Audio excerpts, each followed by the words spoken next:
All right, everybody, welcome back. This is Brad Kenny with More Coaching, and today I'm here with my good brother, Blase Grinner. You're in Australia, right? I am, my man. That's right. Is it the Queensland area or time zone?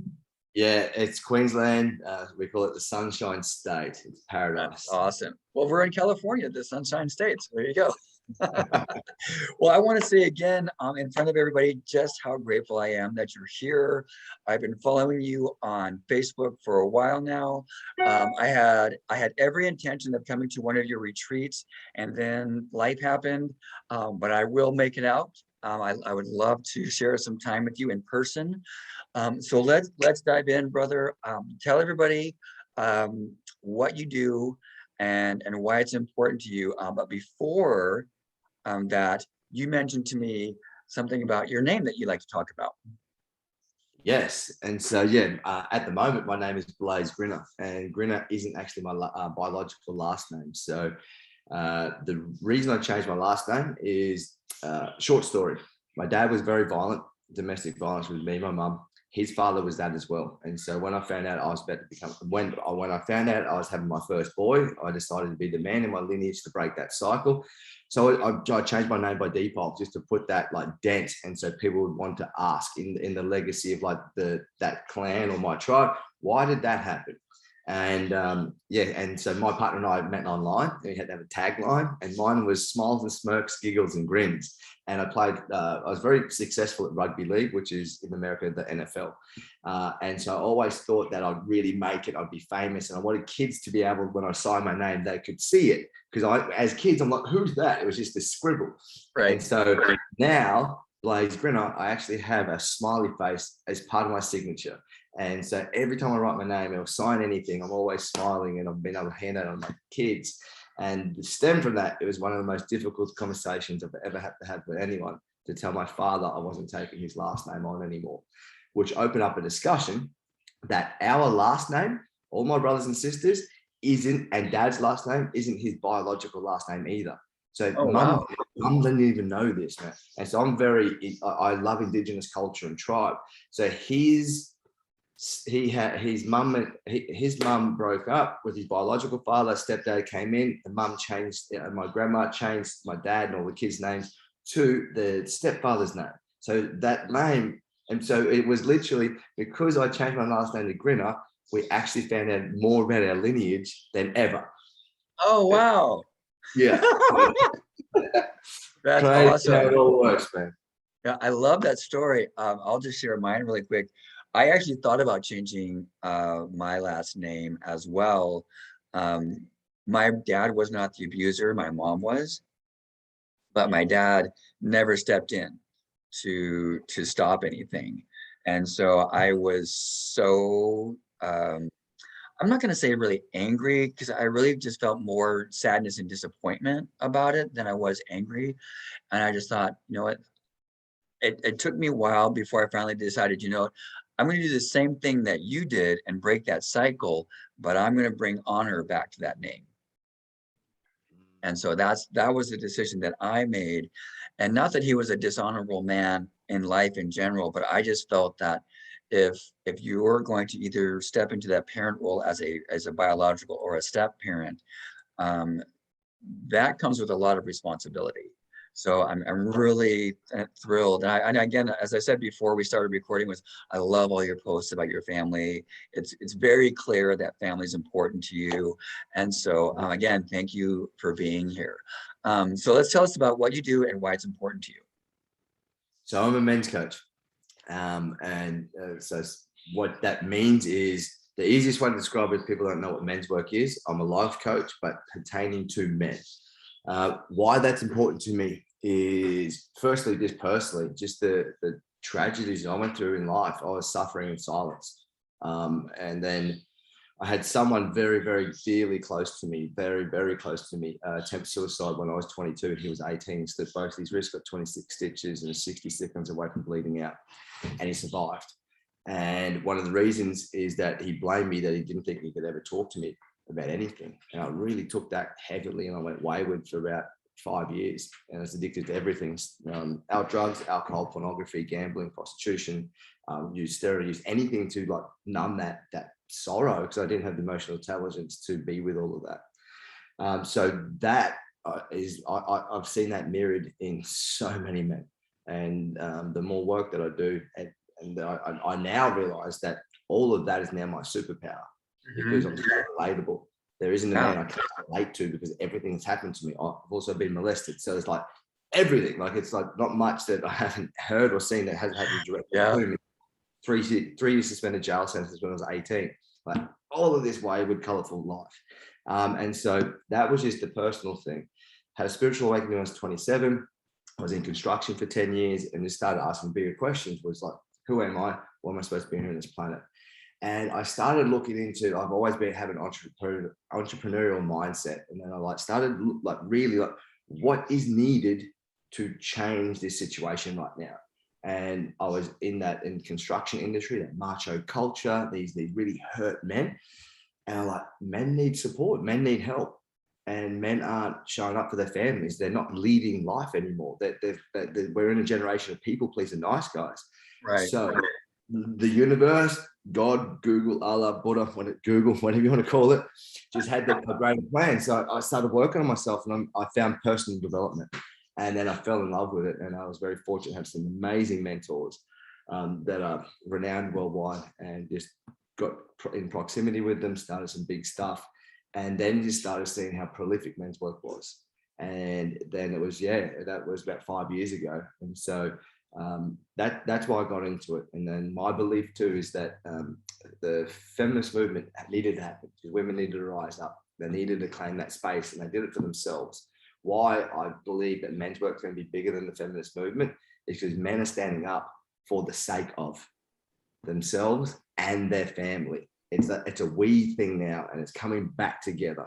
And so that's why I feel it's really important. I'm not saying that it's not men's work. We all need to heal. We all need to work on ourselves. But having genders separated is so important. And what I found is why, but there's also the coming back together of why, is that we men wear masks when there's women around. When there is no women around, we can bear everything and then let go of all of that. And then, so yeah, it's so needed, man. And until my last breath, I'm going to ensure that men's work becomes mainstream across the planet. I love that, and along those lines of men taking a stand for their family, it's my personal belief that men provide the safe place for women. We provide a place for women to feel safe, physically, emotionally, financially, sexually. We provide that container for women to feel safe, because, I don't know what it's like in Australia, but here in the United States, men are vastly, overwhelmingly more perpetrating crimes against women than women against men. And it's my belief that we get to provide that safe container for women. And, when we face the things that have happened in our lives, it's like you said, it's our superpower. Now, I mean, I've been through pretty much everything that you've been through, so for me, I used to think that, and I don't know if you put yourself in the category of highly sensitive people, but I'm definitely in that category. And I used to think that was my greatest weakness, is being so sensitive to my environment and to people around me. But what I've found is that I'm able to perceive things that other people are not. So if somebody's going through something and they're trying to suck it up and be all stoic, I'm going to go, what's going on right now? Because something's going on for you. And they either open up or they just start crying or whatever. So I completely love what you're doing, because men do need to have that. They do, 100%. Yes. All right, so let's do this. You started getting into the self-development work, the interpersonal work. How did you decide that this is what success looks like in this area? How do you define success for yourself? That's an interesting question, because I might backtrack that what I thought success wasn't from my own internal instinct, value system or belief system. It was goalposts that had been set from what I thought my father wanted, my family wanted, society wanted. And so that was the biggest realization, that it needed to be success for me. And so back when I was 27, I was read the book Conversations with God, and I started looking deeper within myself. And so I started asking, like, what does success mean to me? Like, what does it mean to be a man? And I started having these protocols and these standards of like what success means to me. And through all of that of like I started also journaling around like, what is it that I love? What are my superpowers? What I love to do? And so I had this massive list of what that was. And I was still in construction then. And it's like, how can I then leave construction, create something that this is what it means for me to be successful, and then make that happen? And it happened, and it was men's work. And so for me, the biggest thing is that living life on my terms. That's what it means to be successful. Living in true alignment to my values, to like not to live life to its fullest every single day, to be unapologetically myself. And there's no dollar figure to that. Like, money is irrelevant. Yes, and that's a yes and. Right. Like I'm going to do a lot of damage impactfully with money, and then that, or with revenue, because it may not be money for much longer. But yeah, and so for success for me, man, and then there's like tiers to it, and like, because there's so many different components that create manhood. And so with my partner, what does success mean in this relationship? And it's exactly what you said, to ensure that in our relationship that we first honor ourselves as individuals, and then also then have an aligned life together, that we amplify one another, that we feel safe enough to trust each other and to confide in each other. With my children, I have 2 boys and a girl, so there's success is 2 different things there, but it's like to mold them into good humans simply. But then with the boys, to show them how to be a man through my way of being, and that to live that life, to follow my heart, and show them that they can thrive doing what it is that they love, not what society says, or not what dad says, not what anyone else says. If you follow your heart, you can do that. With my daughter, show her the man that is required to actually court her, to marry her, to have her bear children. In a humanitarian aspect, is like to protect, to serve, to give, to be of others. For me, with my purpose, to be relentless with it. So there's like so many different aspects of what it means for success means for me. But once I was really clear on what that was, everything started to manifest really, really fast, really quickly. I love that. So tell me a little bit more about, as you've decided, okay, this is what I want to do. This is the impact that I want to have on this world. So in essence, this is your dream. This is your vision. And you decided what success looks like for you. Share with the viewers, some of the emotions that come up when things aren't going your way, and what did you do to stay focused on your vision? Because when somebody decides, okay, this is it, this is my life, I'm going to live life on my terms, because that's something that I decided is like, no one is going to have control over me, financially or emotionally or in any fashion. So this is my life, and so I'm giving it everything I've got, like here. So what can you share with the viewers who have decided now finally, okay, I'm going to do this, and maybe they're not prepared for everything that's going to come up? What can you share with them? Exactly. Yeah. Number one is that the one thing I had to realize is that nothing is below me. Nothing is below me to chase this and fulfill this vision. So I was in construction, 10 years in construction industry, never had a business background, wanted to become an entrepreneur. And I created, with my partner, fiance, we created an adventure company here on the Sunshine Coast, taking people touring around all the natural wonders, retelling the Aboriginal Dreamtime story, first settler, World War II, through adventure, because we love adventure. We've been to 30 countries between us. That failed miserably. Oh, no. Failed, man. And so I had this massive identity crisis. Like, what have I done? My partner was pregnant with our first child. I was on a massive salary in construction. Where's money coming from? I had to and next thing is, nothing's below me. But then to realize that, I needed help and support. So I've always, from that moment, I've always had a coach. Hired someone to hold me accountable. And so he helped me see that, what are you willing to do? What are you willing to sacrifice in order to be successful?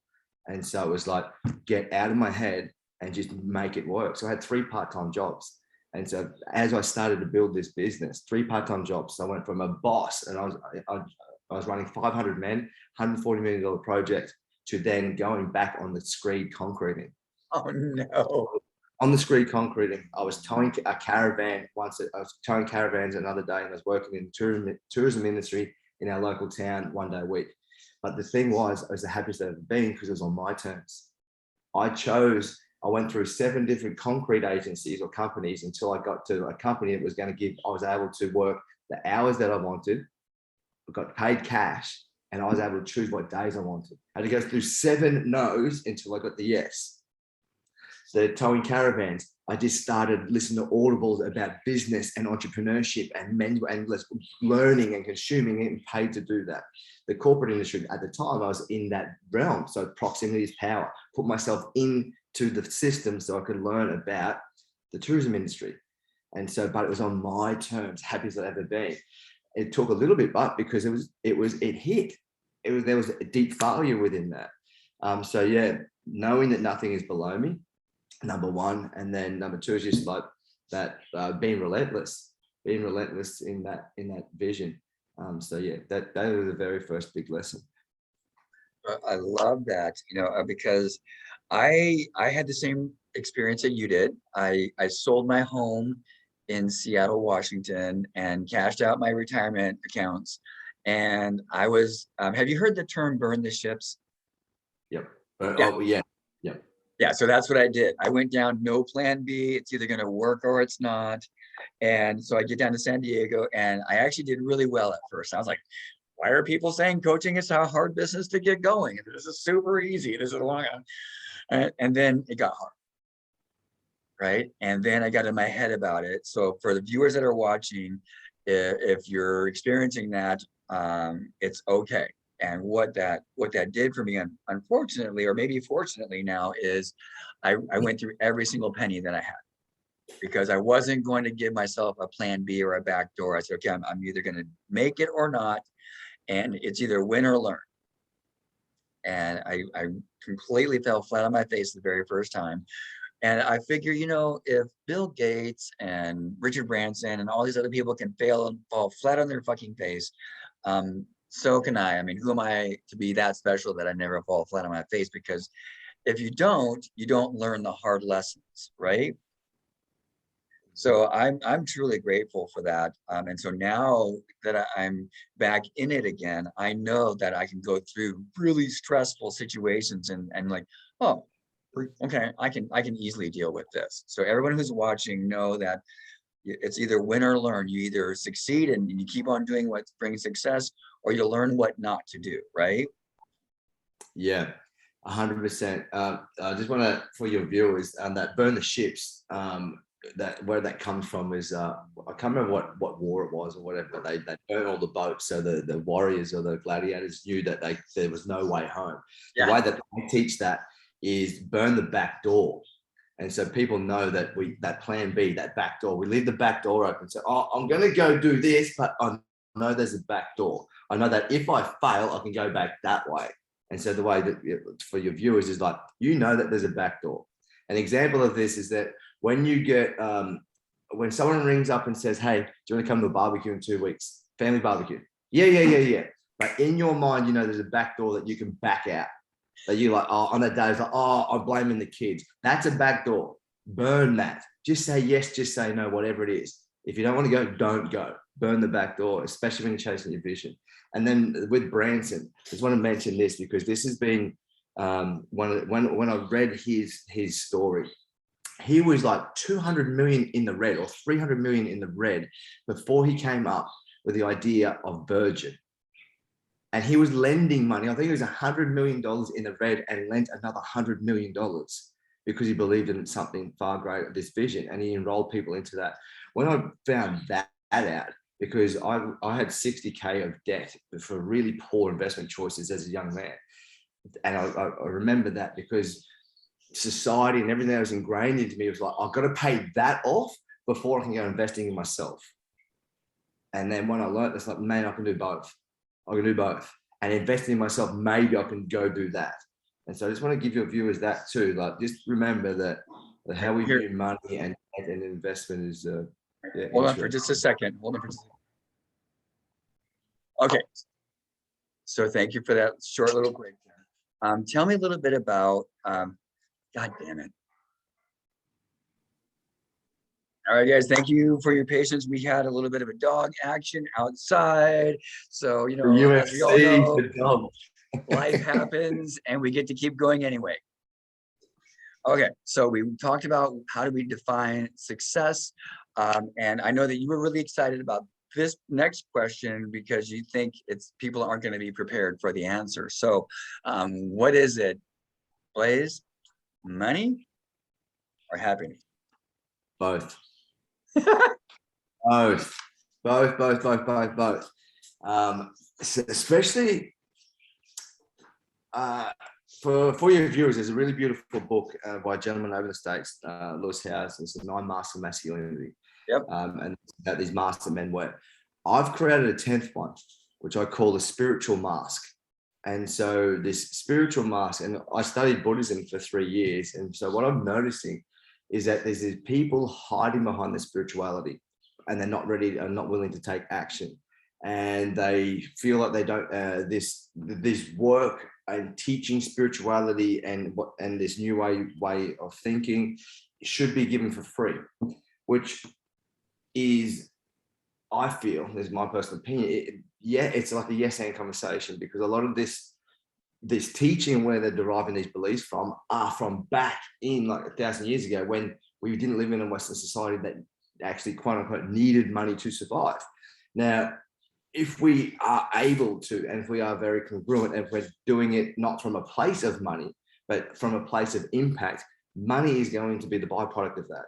Now, for men like myself and so many people in my vortex, and I think you'd be exactly the same, Brad, the more money that I have, the more impact I am going to create, because everything for me is going back into the business so I can get more reach and act. Like, my mission on the planet is to activate a generation of men. And now I can't do that alone. And the only way to do that at the moment is with what we call money, and to keep growing and doing that. Well, it's not the only way, but it is a very powerful way to be able to do that. Now, the secret sauce of all of this is that money cannot give us happiness. And then literally anything that we wish to achieve, desire, buy, create in this life, it isn't that thing that gives us happiness. It's what we give us happiness. So even me being on purpose, me running my own business, is not the business that I desire, is a feeling this business gives me that I desire as a human. And so money or happiness, it is both. Yes. Yes. It's like I love that. I love that.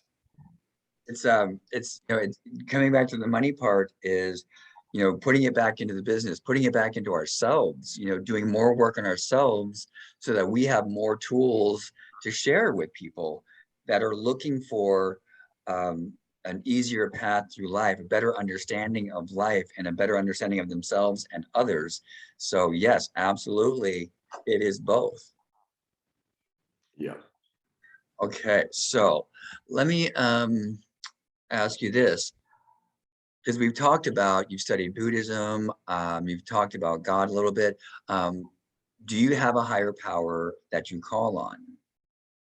Yeah, and so it took me a little while to be comfortable enough within my nervous system to actually say the word God, because I went to a Catholic all-boys school, and so the Catholic God got reamed down my throat. Right. That not metaphorically either. So I wasn't, but like it was like just every week, man, we were doing the sign of the cross and all that kind of stuff. And as a young man, I just didn't understand it. Anytime I questioned anything, I was shut down. There was nowhere for me to try and learn. And I learned through questions and debate and challenge. And so it got forced upon me. And as a young man, don't box me, man. I will rebel. And so I went away from that, had a spiritual awakening, and in that was like a really immense process. Got locked in a padded cell. I was on LSD, and in a jail. I was in a padded cell, and I meditated, but I'd never meditated before in my life. Anyway, so I had this enlightenment experience. The only people that I knew that were enlightened were monks, hence why I went and studied Buddhism. So I went down that route, devoted my life to that. Got to a point just 6 years ago when I met my partner to become a Buddhist, and I actually didn't, because like being a word is my bond. and I'm a man of my word. And so the 5 vows that they have around no alcohol, no lying, the food, it's like, I'm not sure if I'm ready for that. I think it's going to constrict my growth. So I actually said no. Now, over these next 6 years, it was a peyote ceremony that I attended. So because of my drug abuse in my early years, I was very, very scared to do plant medicine because of that experience when I was able to see entities, had my spiritual awakening, and I didn't want to get addicted to stuff. But yeah, I ended up doing this peyote ceremony. And throughout that, if people don't know what peyote is, it's a cactus. Native American people use it. Peyote means shimmering heart. And so we prayed around, and this process went for 12 hours. Now, in the Native American tradition, there's a song, and the song is they are praying that all the children on this planet know that they are loved and feel love. And they just keep repeating that, and they just kept repeating it, and it just really landed for me that this people, this way of life was exactly what I was feeling on the inside. Like, that's what I desire. And so through that, my heart was shimmering, and I went back to my family and I'm like, hey, I really want to introduce prayer back into this household, but I don't want it to be from a religious aspect. This is what I want to do. I want to thank anything, or have a gratitude practice at the table. I want to teach our kids to be thankful for that animal that we're eating gave its life so that we could be nourished. I want to say thank you for the sunshine, for the water, everything, and instill this into my children. And so for me, prayer is words with intention. And so we pray to each other. And we don't say amen, we say aho, which is a term from men's work that I've learned. So we now do that. My 4-year-old leads it now. And so we now have prayer. Now, through these experiences, I've had these knowing that there's a divine intelligence, whether we call that God, consciousness, Google, but there's something that flows through everything. And through different aspects with breath work, with plant medicine, I've had direct experiences of that. And so an example, in a breathwork experience, it was the first date I did with my partner 4 years ago. After our eldest boy was born, we went to the breathwork session. It was a rebirthing session, which is nose breathing. There was 4 transitions. The last transition, I got told to align my chakras. So I did. As soon as they were all in line, I just went into this nothingness. I was just literally an awareness, and I could hear. There was nobody, there was nothing, it was just black. And this voice said to me, what do you want to know? And I'm like, what? I think I'm meeting God. And I'm like, why am I here on this planet? And the voice said to me, men's work, running retreats. I'm like, I've never run a retreat before. Who do I need to talk to? Bang, showed me a person. I saw this person crystal clear. Bang, bang, 4 people. They showed me 4 people. I knew 3 of them, never met the 4th person, but I knew who it was. 3 months later, I ran my first retreat. Now, as of 4 weeks ago, ran my 10th retreat because I listened to a voice in my head. I then have, with meditation, I started after when I started Buddhism, started getting deeper into meditation and studying Buddhism, and started to realize that we have an aura and all of these things, and like I was able to feel things. My Reiki master has been one of my biggest spiritual mentors. I've been seeing her for like 8-9 years, and I was only telling Minnie this other day. And one time I was on the table, I elevated out of my body, and it was super euphoric. After the experience, I went back down, and it took me ages to get up, so I felt so lightheaded. And then when I sat up, I looked at her, and then I heard her voice in my head say, I know that you can hear me. Nothing moved in her mouth. Nothing. Wow. And I was looking at her, and she goes, talk to me. And so in my mind, we started having a conversation, and I was just bawling my eyes out. And then I said, can you please repeat word for word what we just spoke about? And she could. And I'm like, oh my God, I have a fucking superpower. Wow. There's nothing more to what we've been told. Now, with my fiance, I was laying in bed, and we're deeply connected. I know that our souls met. On our first date, it took me 15 minutes to look at her in the eye. At the moment I looked at her, I'm not going to marry her. After 15 minutes, first date. We're laying in bed, she's sound asleep, and I could hear her voice. And it's just like, looking at her and she's snoring. I'm like, okay. And this is before I did this with Vicky. And so Okay. in my mind, I spoke to her and I said, if you can hear me, and I'm not speaking this is me speaking in my mind. If you can hear me, roll over. And her body rolled over. She's sound asleep. In my mind, I'm like, if this is you still hearing me, put your hand on my leg. She put a hand on my leg. Wow. If you can still hear me, just roll over and I'll have a chat. And she rolled over, like, cool, let's chat. So soul level, we just started chatting there. And just so I know that there's something that we can't see. Yes. An example of this is that there's a process what we call a soul sabbatical. And so you go out into nature, no pen, no journal, no phone, no watch, nothing other than just your own being. And you sit and you watch nature, the innate wisdom, just watch, and you'll hear and you'll find out answers. The very first time I did this, I was like fidgeting and I was just like trying hard to be still. And in Buddhism, they call it the monkey mind. So my mind was just going a million miles an hour. I was able to slow down, took a little while, and then end up watching this ant. And I watched this ant maybe for 15 minutes, going about his business, picking up leaves, going back to his nest, coming in and out. I was just like, man, this little dude here, I am so big that he doesn't even know I exist. He can't even see me because I'm so big. And I looked up. And then next thing, and then I was sober. I had nothing in my body. I was just with myself and my breath. Looked up and like, what's so big that I can't see it? And I started having like a DMT experience about consciousness and God. And I was just like, man, and what's bigger than that? What's bigger than that? And so, yeah, man. And another thing is like when I was like 9 years old, I remember my brother and I had bunk beds. I'd be like 9 and I would close my eyes and then I'd go and I would meditate. I would go into my mind and like trying to find the edge of the darkness. And I'd get there like, what's beyond that? And what's beyond that? And so like at the age of 9, not knowing about meditation or consciousness or anything like that, I've been exploring the curiosity of what it is about consciousness in the universe. And so now through what I call prayer or gratitude, I think that I have a really beautiful connection to that because I now notice when I don't have a gratitude practice, that life feels clunky, that like, that even when life is clunky, I still have the same gratitude practice. So 4 weeks ago, I had COVID. I was still saying every morning, thank you for my healthy body.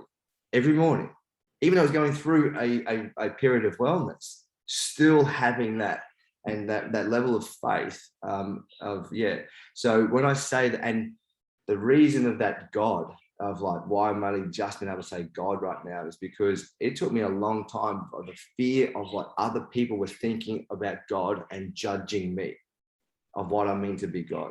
And I finally got to that place like that's their shit. Yeah. And like what God means to me, I can use the word God. The word my partner uses is love. Mm-hmm. It's exactly same. It's exactly the same meaning for us. But she uses the word love because it resonates. I'm like, man, I'll call it God, man. Whatever. That's awesome. So that's beautiful. Yes, so well, let's do this. Let's wrap everything up. We got one more question for you. However, before I answer that last question, if you could really quickly, if you're able to, with everything that we've covered today, bring it all together for people following their dream and how it all relates and how it can benefit them. Yes, awesome. So,